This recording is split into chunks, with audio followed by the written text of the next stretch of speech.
سلام به همه دوستان عزیز، خوش اومدید به این ویدیو. میخوام در مورد موضوع جذاب و البته مهم صحبت کنم: سبد سرمایه‌گذاری در ارزهای دیجیتال.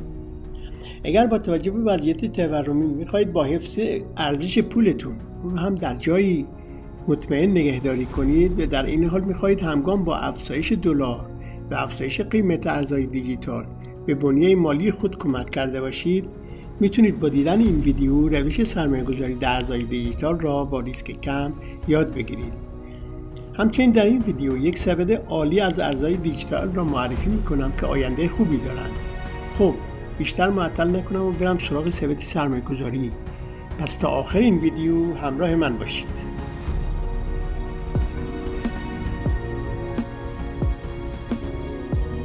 اهمیت ارزهای دیجیتال.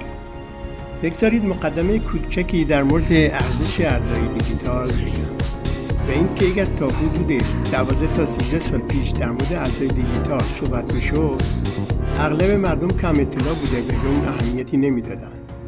حتی بعضیا با دید منفی به عنوان ابزاری دست قاچاقچیان مواد مخدر و پولشویی و غیره نگاش میکردن. اما رفته رفته وقتی مزایای این نوع پول مشخص شد، دیدیم که حتی در آمریکا نیز رئیس جمهور جدیدشون اگر خود را حامی و علاقمند به اون نشون داده، باعث شده که با انتخاب ترامپ یک مرتبه ارزهای دیجیتال پامپ کنه و ارزش 25% را تجربه کنه. با این افزایش هم بیت کوین و هم سایر آلت کوین ها افزایش زیادی پیدا میکنه.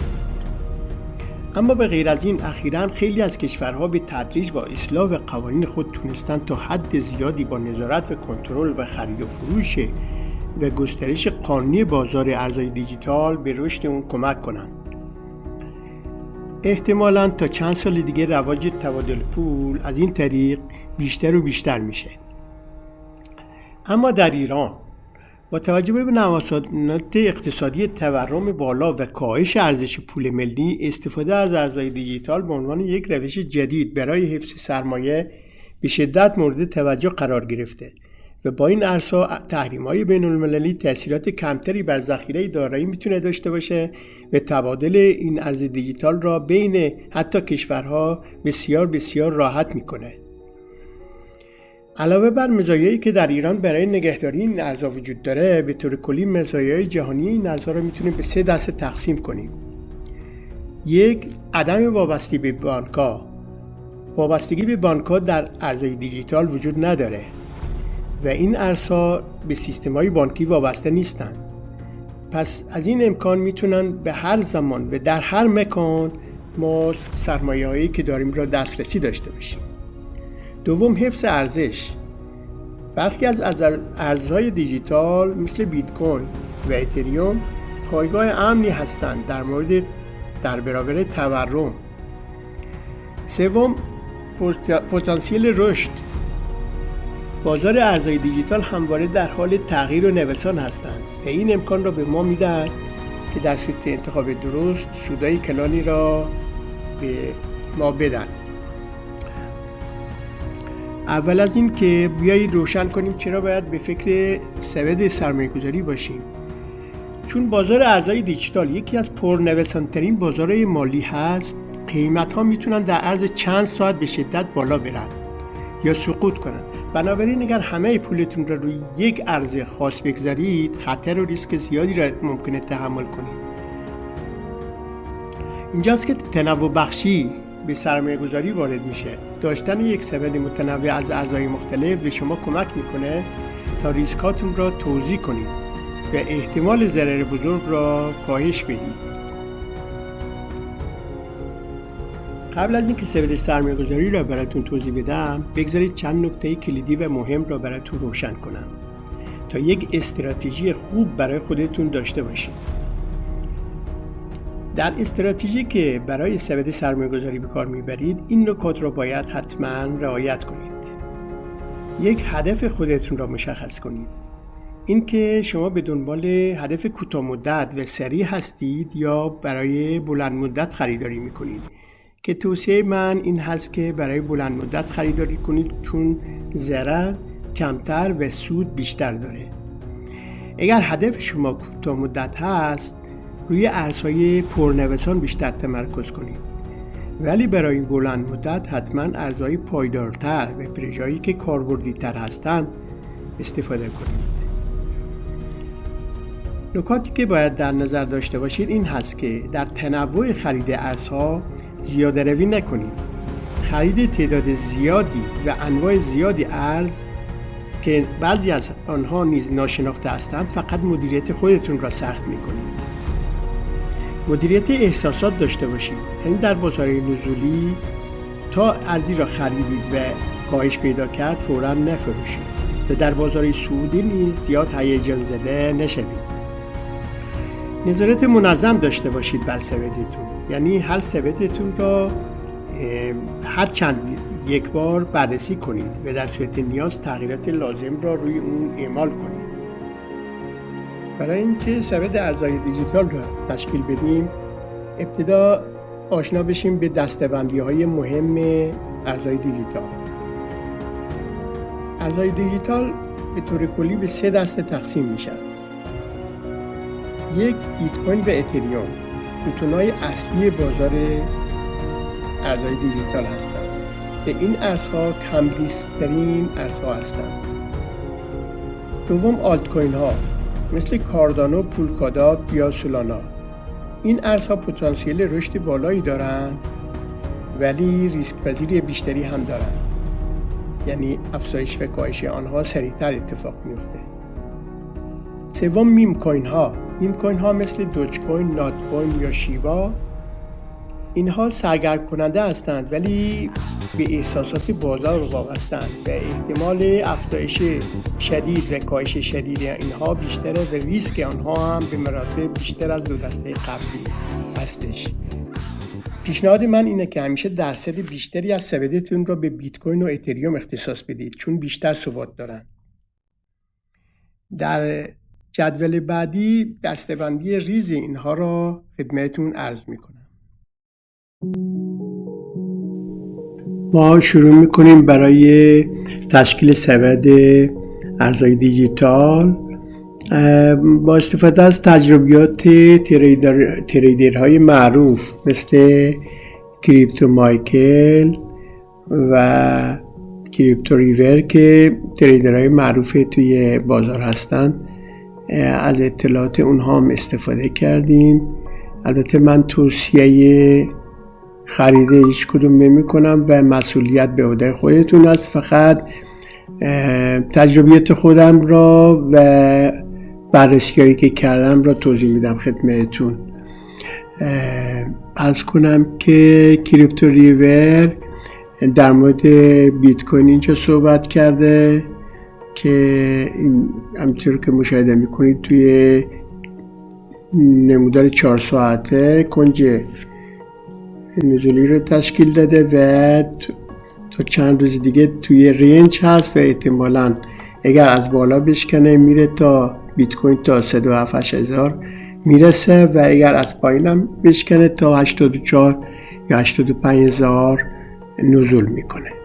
این توضیحه که کریپتو ریور داده تو سایتش. بعد حضور ناز شود که اینا خواستم توضیح بدم که یعنی چون که بیت کوین توی رنج هست، آلت سیزن ها یعنی آلت کوین ها فصلشون هست و در حال رشد هستند. به همین خاطرم که درصد سبد سرمایه گذاری ما اگر بخوایم الان تکمیلش کنیم بهتره که در حد 30-35% بیت کوین و همین اتریوم را بیشتر خرید نکنیم و بقیه را بگذاریم برای آلت کوین ها، یعنی 65% یا 60% را بگذاریم برای آلت کوین ها. و اگر فصلش نبود میگفتم خب بیشتر بیت کوین و اتریوم خریداری کنید چون مطمئن تر هستش. ما خریدان را به صورت کم ریسک میخوایم انجام بدیم و با استفاده از این تجربیاتی که اونها داشتن آلت کوین هایی که بیشتر معروف هستن را خدمتتون توضیح خواهم داد. عرض کنم که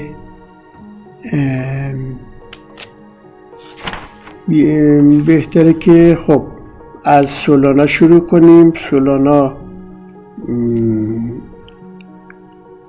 بسیار ارز بسیار خوبیه که میتونید توی محدوده $200 اگر که رسید $220 خرید کنید. تان کوین هم میتونید خرید کنید در قیمت های $4-5 اگر بتونید $4 خرید کنید خوبه تان کوین. و ارز لینک هم بسیار خوبه با توجه که ارتباط داره با بانک ها و از نظر توکنومیک 65% توکناش آزاد کرده، اونم خوبه. دوستان برید توی سایت های کوین گکو، راحت میتونید اونجا ثبتتون را تکمیل کنید. اول ثبت میکنید و بعد اینجا به خاطر اینکه اعراض هویت بشه اینجا باید انسانی را بزنید، دکمه تایید انسان بزنید و وارد سایت بشید. تو این سایت میان سبد سرمایه‌گذاری، من الان یکی مای پورتفولیو دارم اینجا که میبینید بیت کوین و اتریوم و سولانا و بی ان بی و XRP و اینها هست. بیت کوین ها مثلا در حد 15-20% میتونیم خرید کنیم، اتریوم 15%، سولانا در حد 5% یا 4%، بی ان بی 2%، XRP که ریپل باشه در حد 3%، 4% خوبه. دوج کوین و دوج کوین هم در حد 2-3% خوبه. دوستان با درصدها رو من میگم، شما میتونید با توجه به مقداری که پولی که دارید میتونید ضریب بهش بزنید. مثلا اگر $1000 میخواید خرید کنید، مثلا $200 بیت کوین و $200 هم اتریوم، سولانا مثلا در حد $50 و همینطور ضریب بهش بدید تا 12 تا آلت کوینی که میخوایم خرید کنیم به نسبت خودش بتونید با بودجه‌ای که دارید خرید کنید. بعد از شود که ارزهای دیگری که هست، ارز همین دوج کوین و کاردانو هم هست، خوبه خرید کنید. تون کوین که عرض کردم خدمتون، پولکادات هم میتونید 2%، 3% خرید کنید. چین لینک یا لینک 5%، 4%، سویی 4%، کسپا 2%، آربیتروم 3%، 2% خرید کنید.